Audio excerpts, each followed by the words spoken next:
what's happening in Six Nations? Okay, real brief recap. This is a solidarity statement from the spokeswoman for Six Nations. Six Nations, for anyone who doesn't know, is the Haudenosaunee Six Nation Iroquois Confederacy. The Six Nations territory in Canada is actually a territory comprised of peoples from all Six Nations. Many territories have Oneidas, Mohawks, Tuscaroras, and this has everyone. As is common, white developers claimed a tract of land. Not that they don't already have 99% of indigenous land. They decided they wanted some more. And in 1992, this company bought this tract of land that the government claimed was ceded by the First Nations communities in 1812, I believe, something like that. There was no money, there was no receipt, and the Six Nations denied ever selling them this land. They protested the development of yuppie houses for predominantly white settlers that live in the area of Caledonia, which is surrounding the territory. No one listened, and they decided to start a visual protest camp outside of the territory. No one listened, so they took over the territory. They took over all the houses, they kicked all the developers off, they took over all the equipment, and held at that point a generally peaceful, what they call the reclamation of the territory. Yeah, please.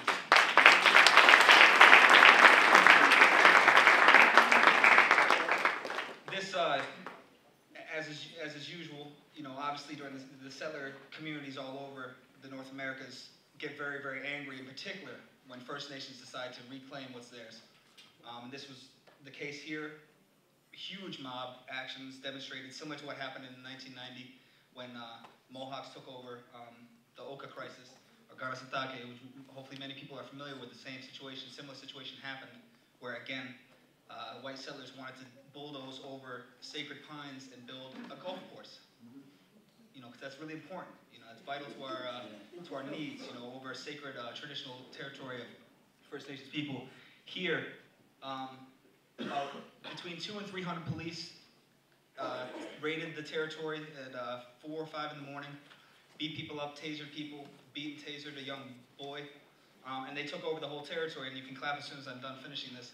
Immediately from the territory down the street, warriors came in, forced the cops off, and actually walked them off the territory, smashed up their vehicles, and took over the territory. And then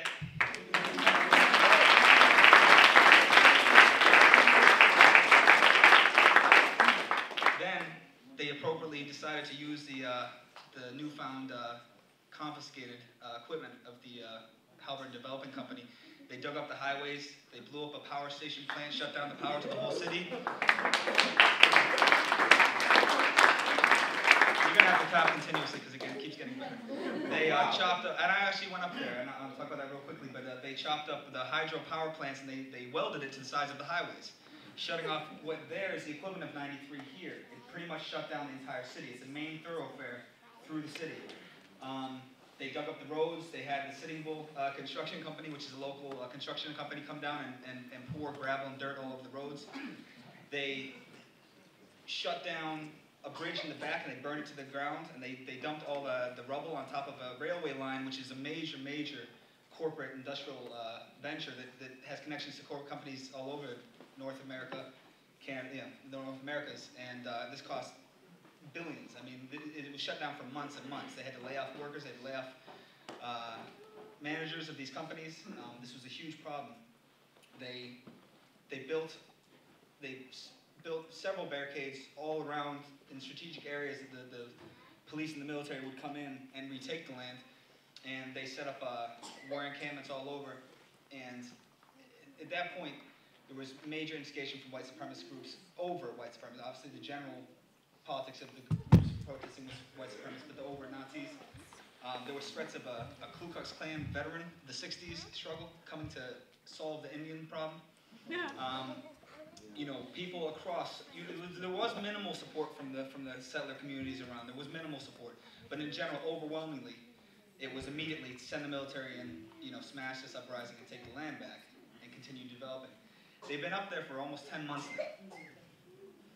10 months.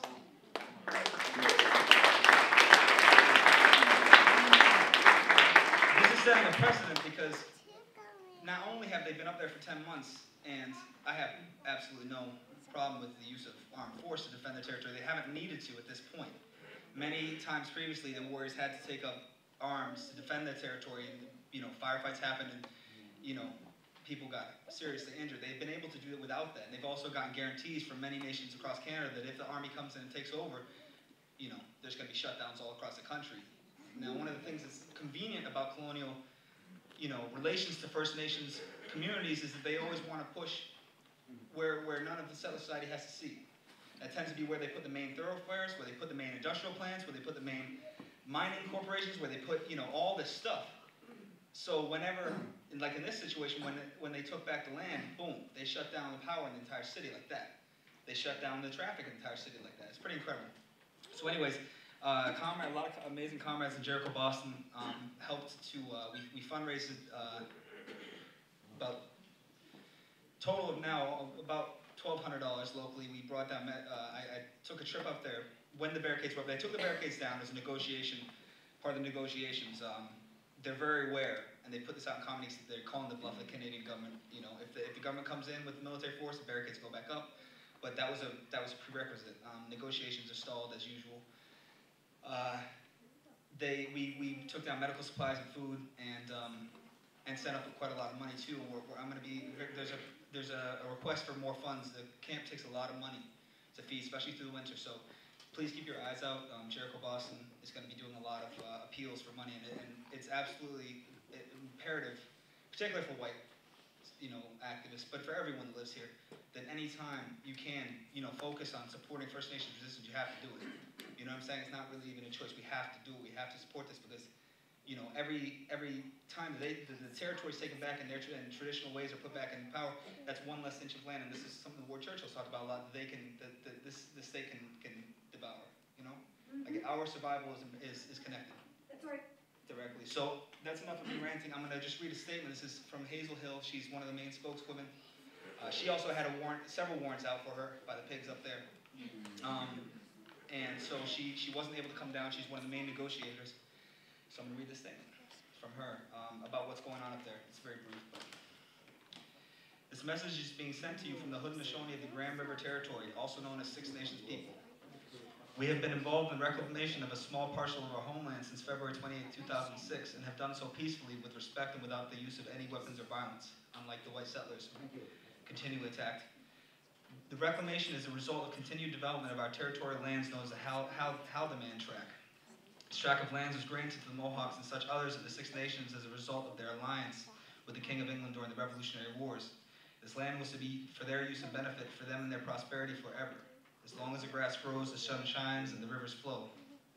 This original grant of land consisted of nearly 1 million acres, and at this point in time, the Six Nation land base consists of only about 20,000 acres, just roughly 5% of the original tract.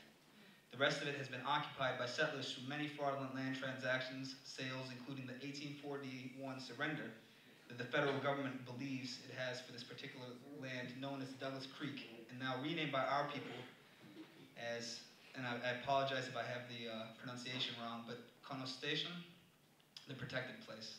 I apologize, I'm not sure how to pronounce that word. The Six Nations have recently provided many factual documents, evidence of the thefts and frauds and misappropriations of our lands and trust funds by representatives of the Crown during the early part of the 1800s, and are currently working on a written document to support this. Once the document is available, I will ensure that all of our supporters receive it. This reclamation is unique in many ways, for it was originated and has been continually supported first by all the women of our nations. It was researched, and the original proposal to our traditional council to stop the development was put forth by women. It has been supported since day one by our clan mothers and continues to have the support of our full Confederacy Council. It is also unique in that it was also the first time in the history of Six Nations that the elected band council, a system that was forced on our people at gunpoint in 1924, supported the traditional Confederacy Council at taking the lead in this negotiation process. That put our true government at the table with representatives of the Crown on a nation-to-nation level. This is one of our accomplishments, and we wish to acknowledge all of our supporters who have helped in promoting and supporting that. Without the worldwide support that we have gained since the beginning of this reclamation, we may not have been able to maintain that position at the negotiation table. Nyaweh to all of you who have supported through our letters, emails, donations. Nyaweh means thank you. And briefing you for the reclamation itself from the beginning to the end. Perhaps at some point in the future, I will be able to do so. For now, I just want to let you know that our people are standing strong in our position in the reclamation of our lands, but more importantly, at the assertion of our sovereignty and at reestablishing relationships with the Crown. Through this effort, we'll be able to move forward into the future in peace and friendship, that the four wide routes that travel in the four directions of the world will have reached their final destinations, and now all those who wish to follow to trace their roots back to the shelter of the great tree of peace and take shelter and love under that umbrella of that tree in unity, peace, light, and love, as was intended for all creation. Thank you for hearing my words, respectively, Hazel Hill.